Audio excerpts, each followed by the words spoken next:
The live TV, सच सबसे आगे। नमस्कार, मैं अनमोल प्रीतम और आप देख रहे हैं द लाइव टीवी। एक तरफ उत्तर प्रदेश की राजधानी लखनऊ में योगी आदित्यनाथ के दोबारा मुख्यमंत्री बनने के शपथ ग्रहण की तैयारियां चल रही हैं।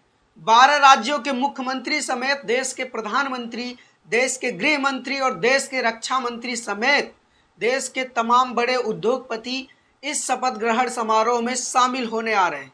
इसके साथ उत्तर प्रदेश के अलग अलग शक्तिपीठों और मंदिरों में पूजा पाठ की तैयारी चल रही है। तो वहीं दूसरी तरफ उत्तर प्रदेश के मऊ जिले के एक स्थानीय कोर्ट ने योगी आदित्यनाथ पर धार्मिक भावनाएं आहत करने का नोटिस जारी कर दिया है। जी हाँ, एक तरफ मंदिरों में पूजा पाठ हो रही है तो दूसरी तरफ योगी आदित्यनाथ पर धार्मिक भावनाएं आहत करने का नोटिस आ गया है और अब सुनवाई की तारीख भी तय हो गई है। पूरा मामला क्या है? दरअसल मामला जुड़ा हुआ है बजरंगबली से। बजरंगबली को लेकर योगी आदित्यनाथ की टिप्पणी अब भारी पड़ रही है। एक भाषण में योगी आदित्यनाथ ने कहा था कि बजरंगबली दलित है, जिसको लेकर मऊ जिले के दोहरीघाट थाना क्षेत्र के निवासी नवल किशोर शर्मा ने एक परिवाद दायर किया है। इस परिवाद में उन्होंने कहा है कि बजरंगबली जिस पर योगी आदित्यनाथ ने कमेंट किया है उससे बहुत सारे लोगों की भावनाएं आहत हुई हैं और साथ ही में योगी आदित्यनाथ ने जो बोला था, जो बयान दिया था कि बजरंगबली एक ऐसे देवता हैं जो स्वयं वनवासी हैं, गिरवासी हैं, दलित हैं, वंचित हैं। इसी बयान पर आपत्ति जताते हुए नवल किशोर शर्मा ने परिवाद दाखिल किया है। पहले कोर्ट ने यह कहकर कि यह मामला यहाँ का नहीं राजस्थान का है, इसको खारिज कर दिया था, लेकिन अब कोर्ट इस मामले में सुनवाई करने को तैयार हो गया है और तारीख भी तय कर दी है। अब मैं आपको बताता चलूँ कि नवल किशोर ने दरअसल अपने परिवाद में लिखा क्या है। नवल किशोर ने लिखा है कि सीएम योगी आदित्यनाथ का वक्तव्य देश, प्रदेश, जाति, वर्ग और धर्म समुदाय के लिए काफ़ी महत्व रखता है। यह बताते हुए याची ने आरोप लगाया था कि सीएम योगी द्वारा 28 नवंबर 2018 को राजस्थान के अलवर जिले के मालाखेड़ा में एक जनसभा के दौरान कहा गया था कि बजरंगबली ऐसे लोक देवता हैं जो स्वयं वनवासी हैं, गिरवासी हैं, दलित हैं, वंचित हैं। उनके इस भाषण से नवल किशोर शर्मा के धार्मिक भावनाओं को ठेस पहुंची है। इसके अलावा नवल किशोर शर्मा ने उसी परिवाद में एक और बात कही है कि सीएम योगी के बयान से बजरंगबली में आस्था रखने वाले लोगों की भावना भी आहत हुई है। इसके बाद से अब ये लगातार सवाल उठ रहा है कि क्या जिन योगी आदित्यनाथ को हिंदू हृदय सम्राट कहा जाता है, जिन योगी आदित्यनाथ को एक हार्डकोर हिंदुत्व के बड़े मसीहा के तौर पर देखा जाता है, उन्हीं योगी आदित्यनाथ पर धार्मिक भावनाएं भड़काने का केस चल रहा है। योगी आदित्यनाथ बहुत सारी ऐसे बातें कहती हैं जिससे दूसरे समुदाय की धार्मिक भावनाएं आहत होती हैं। मसलन वो कभी मस्जिद पर कमेंट कर देते हैं, कभी 80-20 का मामला कर देते हैं, तो कभी सीए के प्रदर्शनकारियों की संपत्ति जब्त करने जैसे बयान देते हैं। लेकिन तब किसी अल्पसंख्यक समुदाय की धार्मिक भावनाएं आहत नहीं होती, वो केस करने नहीं जाता। लेकिन जैसे ही योगी आदित्यनाथ ने बजरंगबली पर कमेंट किया तो उन्हीं के ही समुदाय के लोग, हिंदू सवर्ण समुदाय के लोग ने ही इस पर केस कर दिया।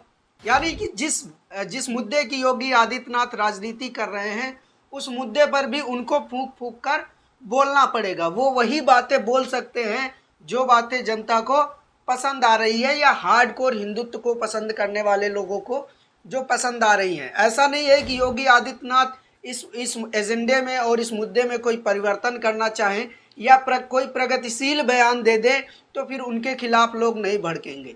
अभी देश का माहौल ऐसा हो गया है, लोग धर्म के नशे में इतने डूबे हुए हैं कि अब वो नेता की भी नहीं सुन रहे हैं, नेता पर ही केस कर दे रहे हैं। वहीं कश्मीर फाइल को लेकर भी मामला चल रहा है तो दूसरी तरफ बंगाल में हुई हिंसा को लेकर भी मामला चल रहा है। बंगाल में हुई हिंसा पीड़ितों से आज पश्चिम बंगाल की मुख्यमंत्री ममता बनर्जी मिली भी और उनके लिए मुआवजे की बात भी की।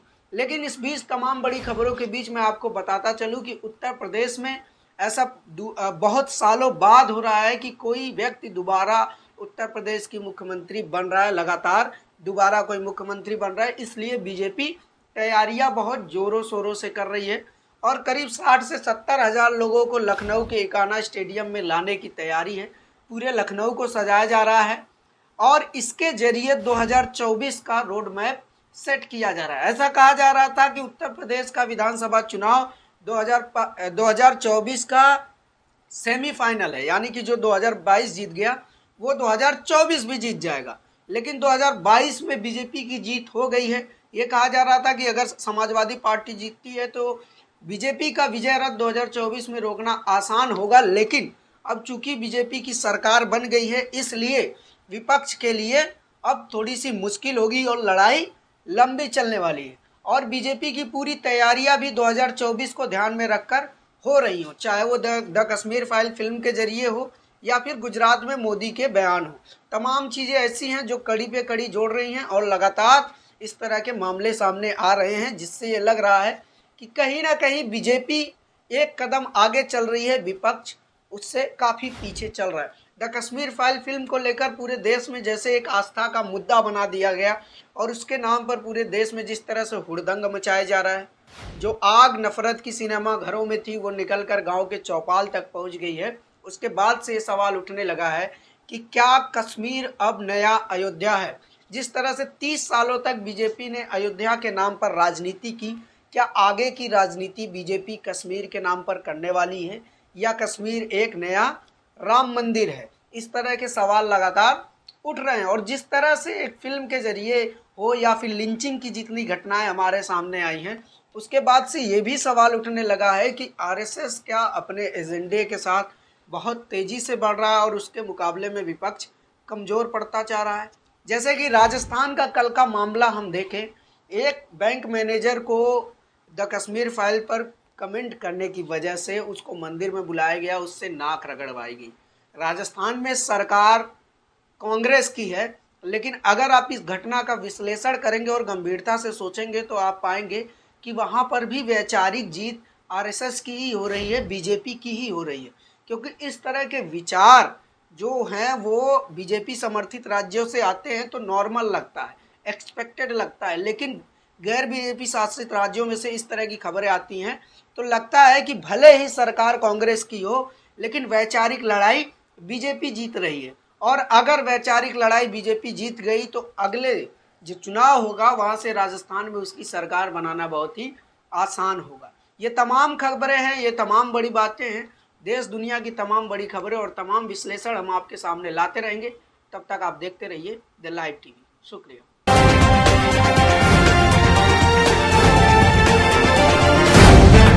द लाइव टीवी, सच सबसे आगे।